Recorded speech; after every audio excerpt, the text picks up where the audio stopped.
Mr. Leon Pereira. Question 13, please, sir.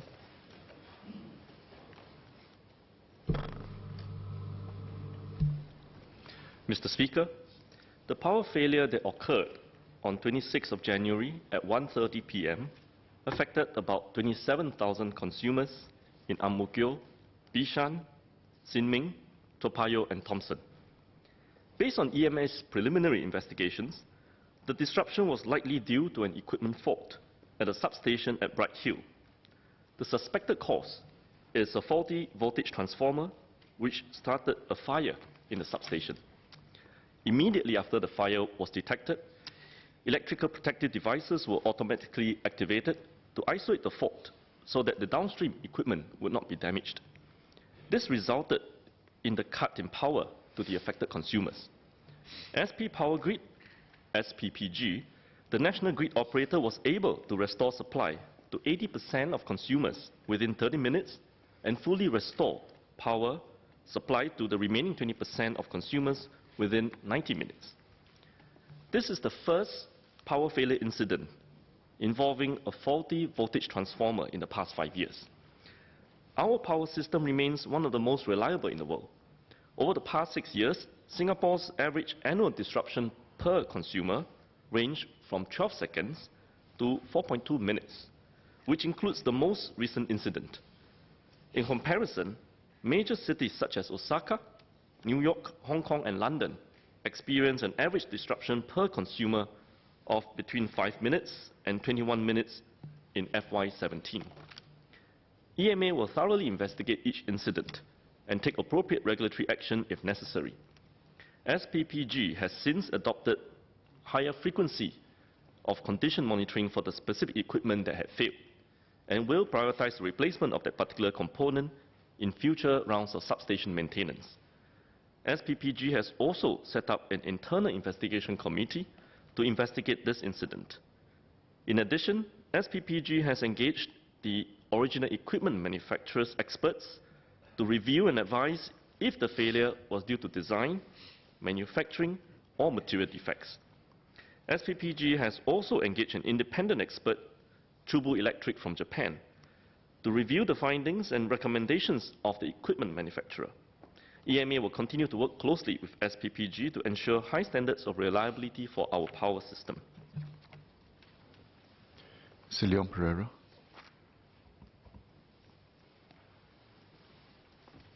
I thank the MOS for his detailed reply. Just a few supplementary questions.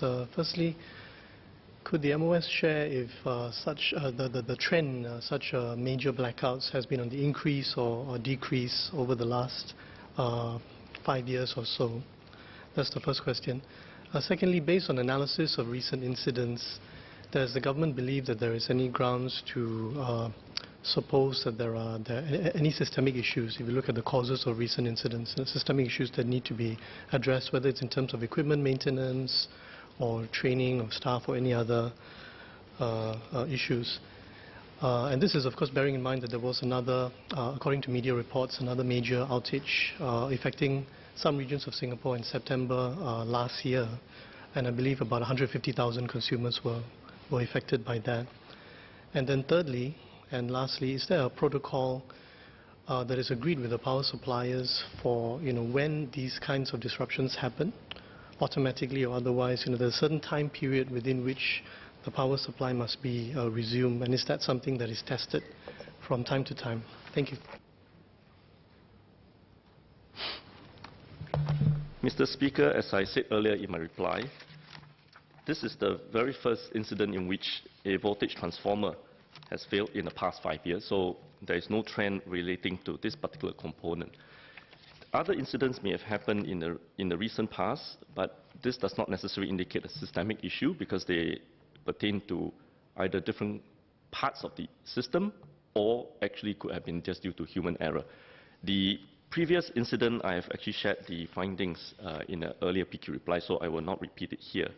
But as far as protocol to ensure that our system is robust and resilient, let me just share that SPPG's distribution control and customer service monitors and controls the distribution network around the clock to ensure that electrical supply can be restored quickly in the event of supply disruption to our consumers.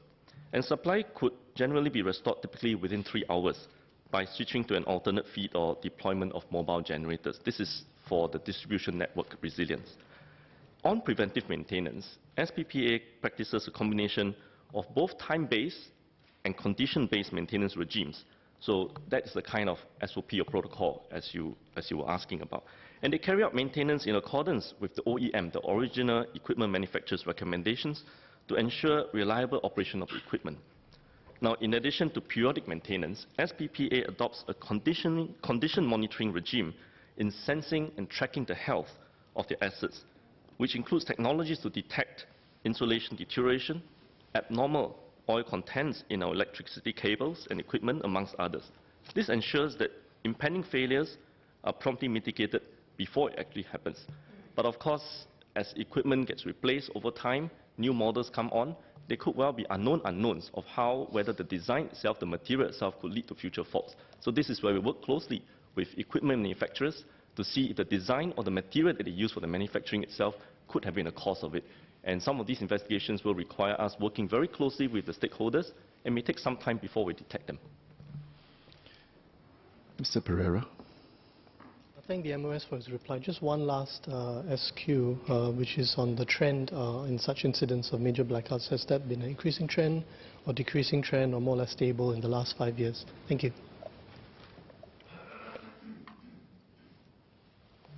Mr. Speaker, as I said before, we would be worried about a trend if the same component or the same system within the electrical grid across different substations fail repeatedly. But while there may be several incidents, couple incidents that happened in the recent past, they affect different parts, components, for which the OEMs are still actually looking at it. So I think until investigations are complete, I will not draw any premature conclusion to say that there is a trend linking all these different equipment and different components together.